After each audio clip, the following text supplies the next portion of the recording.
పుట్టిన బిడ్డ ఏడవాల్సింది ఒక నార్మల్ ప్రక్రియ. ఇన్నాళ్ళు తల్లి గర్భంలో చాలా సెక్యూర్గా ఉన్న వ్యక్తి, ఒక బేబీ బయట ప్రపంచం రాగానే ఫస్ట్ రియాక్షన్ ఏంటంటే ఏడవాలి.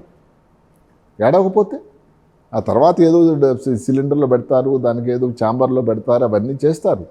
కానీ పుణ్యకాలం కాస్త అయిపోయింది కదా అప్పటికే. అసలు మెదడుకి రక్త ప్రసరణ కానీ ఆక్సిజన్ వాయువు ప్రసరణ కానీ ఏ కారణం వల్ల 4 నిమిషాల కంటే ఎక్కువ అయితే దాని డ్యామేజ్ అన్నది పర్మనెంట్ ఉంటుంది.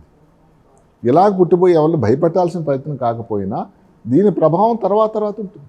సో ఒకసారి ఏడకపోయినా వెలికలుగా తిప్పి కొడుతూ ఉంటారు. అది డాక్టర్ గారు వాళ్ళ మీద కోపంతో కాదు, అది ఫస్ట్ చేయాల్సింది ఏడవాలి. చల్లనీళ్ళు చల్లుతారు, గిల్లుతారు, ఇవి చేసి ప్రక్రియలని చేసి కానీ ఏడిస్తే అప్పుడు తనంతట తాను ఈ ప్రపంచంలో ఉండే ఆక్సిజన్ని తీసుకుంటారు అని.